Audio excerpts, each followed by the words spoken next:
I'm Ted Cruz. I'm the son of an Irish-Italian mom and a Cuban immigrant dad who fled oppression and came to America seeking freedom. I'm a husband to my best friend Heidi, who's here tonight. I'm a dad to two little girls who are the loves of my life, Caroline and Catherine. If you're fed up with Washington, if you're looking for someone to stand up to career politicians in both parties, I'm the only one on this stage who has done that over and over again. And if we stand together, we can bring America back. Hi, I'm Ben Carson. Up the Iran deal on day one, as you have promised to do, is, quote, inexperienced and, quote, playing to a crowd. Respond to Governor Kasich, please. Well, let me tell you, Jake, the single biggest national security threat facing America right now is the threat of a nuclear Iran. We've seen 6.5 years of President Obama leading from behind. Weakness is provocative, and this Iranian nuclear deal is nothing short of catastrophic. This deal on its face will send over $100 billion to the Ayatollah Khamenei, making the Obama administration the world's leading financier of radical Islamic terrorism. This deal abandons 4 American hostages in Iran, and this deal will only accelerate Iran's acquiring nuclear weapons. You better believe it. If I am elected president on the very first day in office, I will rip to shreds this catastrophic Iranian nuclear deal.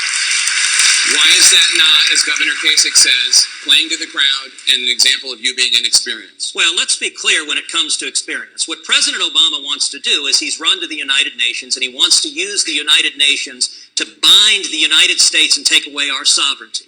Well, I spent 5.5 years as the Solicitor General of Texas, the lead lawyer for the state in front of the U.S. Supreme Court.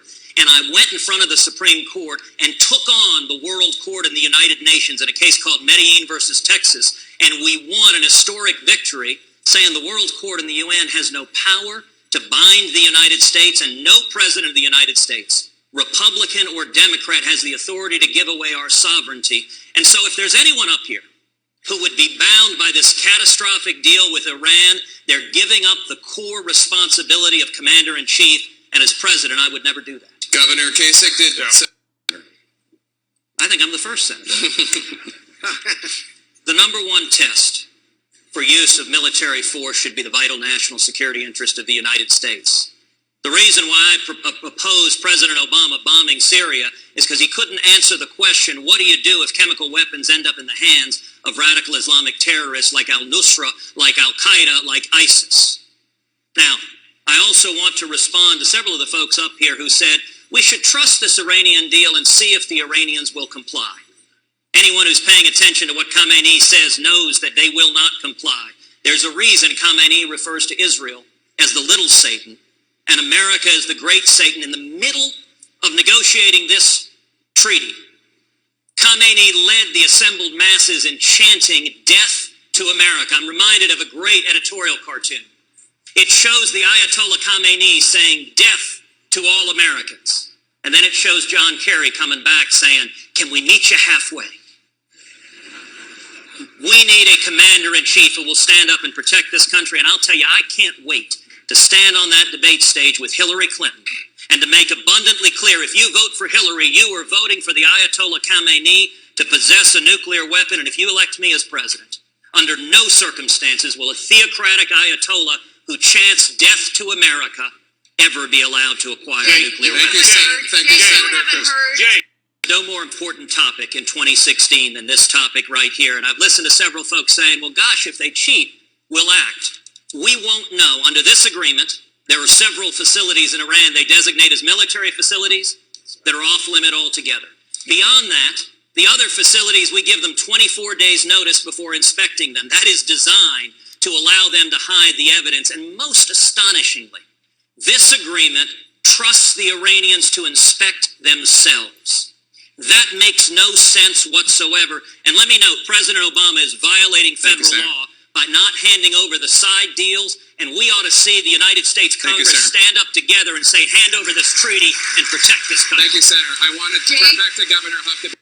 Number one, I'm proud to stand for life. These Planned Parenthood videos are horrifying. I would encourage every American to watch these videos. See senior Planned Parenthood officials callously, heartlessly bartering and selling the body parts of human beings. and then ask yourself, are these my values? These are horrifying. On these videos, Planned Parenthood also essentially confesses to multiple felonies. It is a felony with 10 years jail term to sell the body parts of unborn children for profit. That's what these videos show Planned Parenthood doing. Absolutely. We shouldn't be sending $500 million of taxpayer money to funding an ongoing criminal enterprise. And I'll tell you, the fact that Republican leadership in both houses has begun this discussion by preemptively surrendering to Barack Obama and saying, we'll give in because Obama threatens a veto. You know, Obama's committed to his principles, his liberal principles. He will fight for them. He says, I will veto any budget that doesn't fund Planned Parenthood, and Republicans surrender. We need to stop surrendering and start standing for our principles. Thank you, Senator. Thank you, Senator. Governor, I want to go to you. Is it... Does that fit your definition of amnesty?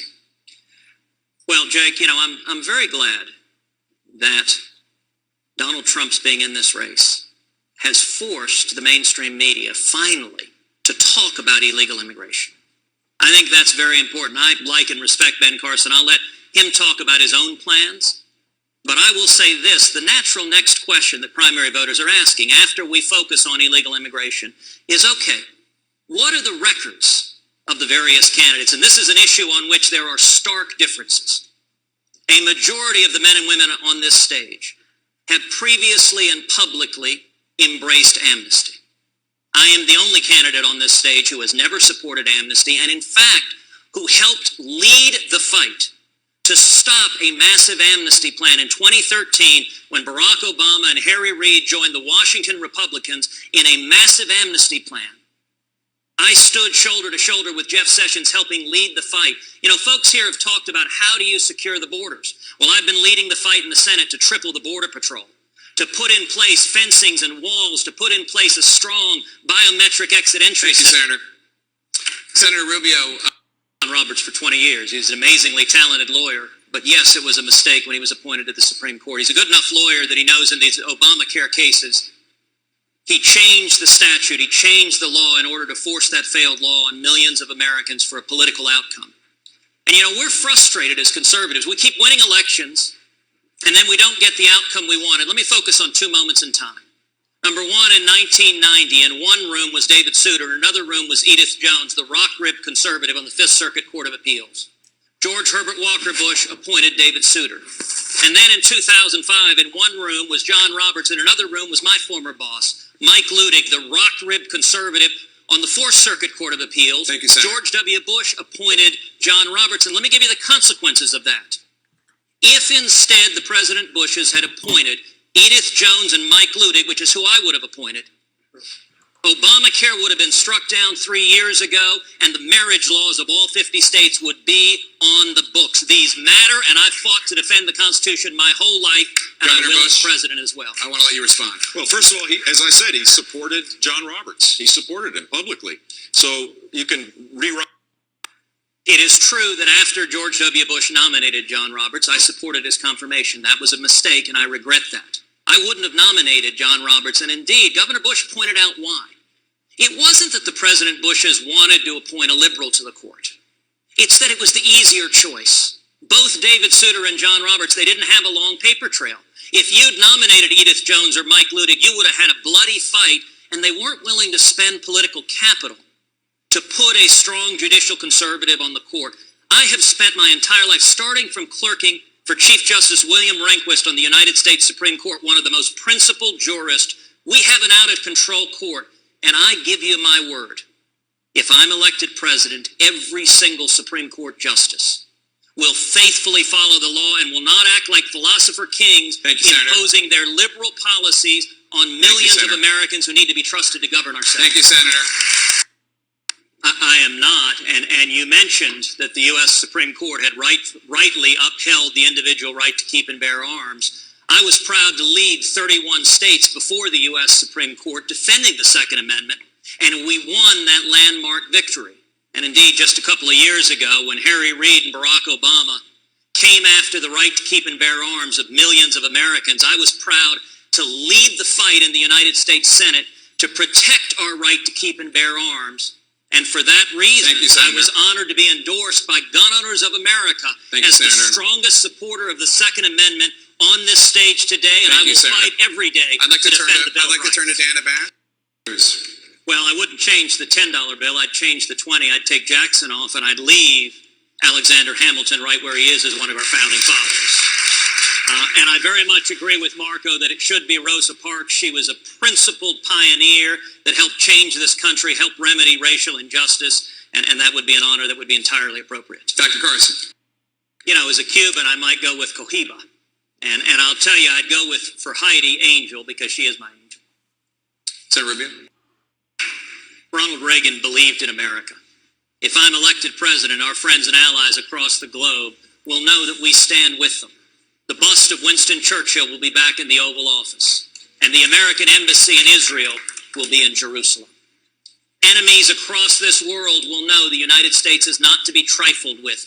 ISIS will be defeated. We will have a president willing to utter the words radical Islamic terrorism, and the Ayatollah Khamenei will understand that he will never, ever, ever acquire nuclear weapons. Here at home, we'll reignite the promise of America. Young people coming out of school with student loans up to their eyeballs will find, instead of no jobs, 2, 3, 4, 5 job opportunities. How will that happen? Through tax reform. We'll pass a simple flat tax and abolish the IRS. And through regulatory reform, we will repeal every word of Obamacare. You want to know what I'll do as president? It's real simple. We'll kill the terrorists. We'll repeal Obamacare, and we will defend the Constitution, every single word of it.